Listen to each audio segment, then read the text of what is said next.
Anak laki-laki ini sedang membawa anjing bermain di bukit dengan gembira. Tapi beberapa detik kemudian, ia menyadari di depannya adalah tebing.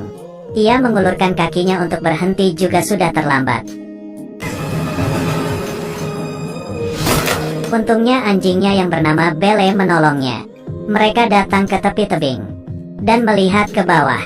Hampir saja, dan di saat itu sebuah pesawat militer muncul di atas mereka. Bibi dari anak itu ada di dalamnya. Dia bahkan membawakan hadiah untuknya. Harapan di hatinya melampaui kata-kata. Dan di saat itu, pesawat tiba-tiba rusak dan mulai terbakar. Kecepatannya melaju dan terjatuh ke dalam hutan. Anak kecil yang sedang siap-siap pergi ke depan untuk menunggu bersama kakeknya. Tapi di saat sebuah mobil berhenti, ia tidak melihat orang yang ingin mereka temui. Kemudian kepala desa menemui kakek, mengatakan pesawat itu sudah meledak dan mengakibatkan kebakaran hutan. Tim pemadam kebakaran juga tidak menemukan tanda-tanda kehidupan. Hal ini membuat semuanya untuk sulit percaya. Anak kecil menunggu sepanjang malam. Pada akhirnya tidak menemui bibinya. Bahkan kakeknya masih tidak percaya. Ia merasa seharusnya orang-orang memeriksa dari atas. Dan satu-satunya yang memiliki pesawat di desa adalah orang yang tidak ingin ditemui sang kakek. Karena ia adalah ayah dari anak kecil. Saat itu si anak kecil lahir. Dan ibunya meninggal dunia saat melahirkan. Sebelum meninggal ia menyerahkan ke sang kakek untuk merawatnya. Ia mengelrakan kalung ibu sang anak.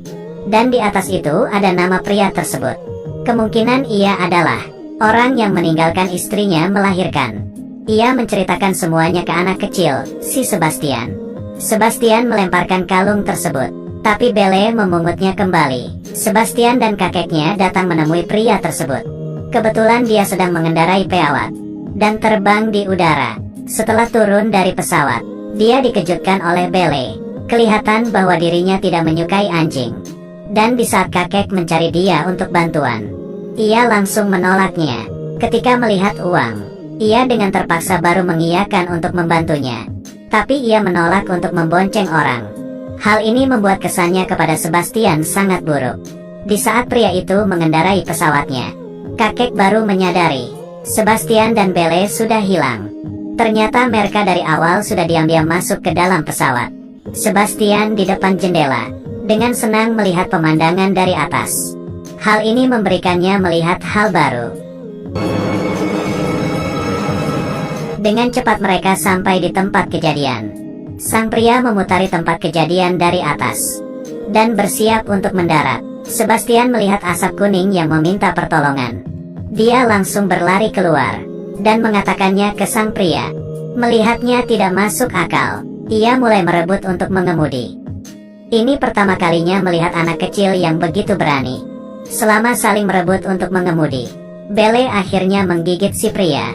Pesawat juga mulai kehilangan kendali dan mulai bergoyang ke kanan kiri dan terus melaju terbang. Kemudian si pria langsung mengendalikan lagi pesawatnya. Akhirnya berhasil mendarat. Sang pria langsung bergegas keluar dari pesawat dan melihat luka yang digigit Bele. Kemudian ia melihat roda pesawat. Dia pun langsung marah dan menyalahkannya ke Sebastian.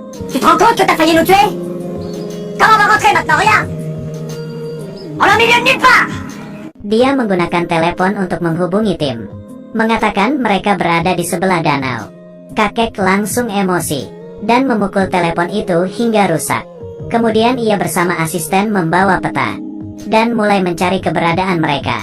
Sebastian membawa pergi korek api dari pesawat dan menyuruh pria itu dan dirinya pergi mencari bibinya. Tapi pria itu ingin memperbaiki dahulu pesawatnya. Sebastian dan Bele pun memutuskan untuk pergi mencarinya sendiri. Sang pria bahkan meledeknya, bakal tidak lama pasti akan kembali sambil nangis. Langit semakin gelap, mereka sudah berada di dalam hutan. Sang pria yang melihat mereka sudah lama tidak kembali, akhirnya masuk ke dalam hutan. Di saat mencari Sebastian, dia sedang di depan api unggun, membakar jamur. Di sebelah anjingnya, ia memberikan jamur bakar kepada si pria.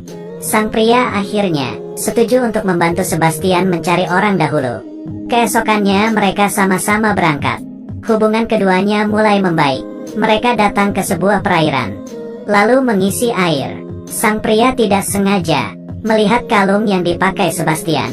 Ia langsung menariknya dan berkata di mana ia mencuri kalung tersebut. Ia langsung panik. Sebastian pun mengatakan yang sebenarnya. Lalu ia pergi tanpa membalikkan kepala. Sikap sang pria pun karena itu berubah. Mereka melihat seekor beruang sedang ingin menyerang seorang gadis. Belle tidak berhentinya menggonggong, tapi dengan satu pukulan ia terlempar. Beruang berjalan ke arah Sebastian. Sang pria melindunginya. Belle bergegas bangun dan menerjangnya lagi. Akhirnya beruang itu pergi. Gadis itu juga turun dari atas pohon. Mereka bersama sang gadis tiba di tempat perkemahan terdekat. Sang pria ingin mengetahui situasi dengan jelas. Sebastian menggunakan kesempatan mereka berada di dalam hutan dan memberikan Belle untuk mencium bau selendang bibinya, membiarkannya untuk mencari keberadaan.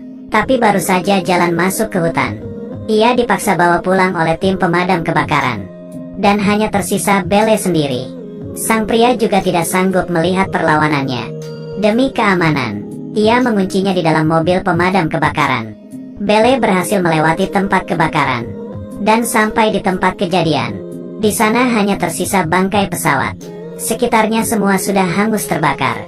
Kemudian ia menggunakan penciumannya menemukan sebuah lubang. Di malam hari Belle kembali menemui Sebastian. Sebastian meminta sang gadis untuk membantunya untuk memperlama waktu.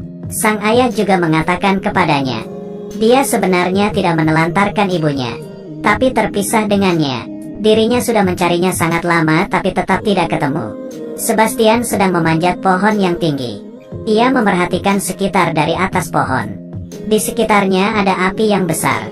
Dia akhirnya menemukan tujuannya. Ternyata di malam hari ia menggunakan kesempatan di saat ayahnya tertidur. Diam-diam kabur dengan rakit. Dia ingin ke dalam hutan mencari bibinya.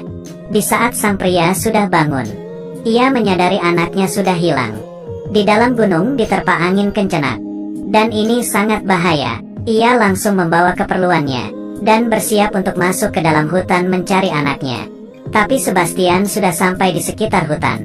Api membuat para binatang kabur. Untuk menyelamatkan diri, mereka hanya bisa meninggalkan rakit dan perlahan-lahan masuk ke dalam hutan. Tapi angin kencang membuat asap api datang, sehingga menutup pandangan mereka. Sebastian hanya bisa memanjat pohon untuk memastikan posisi mereka. Kemudian mereka maju ke depan lagi.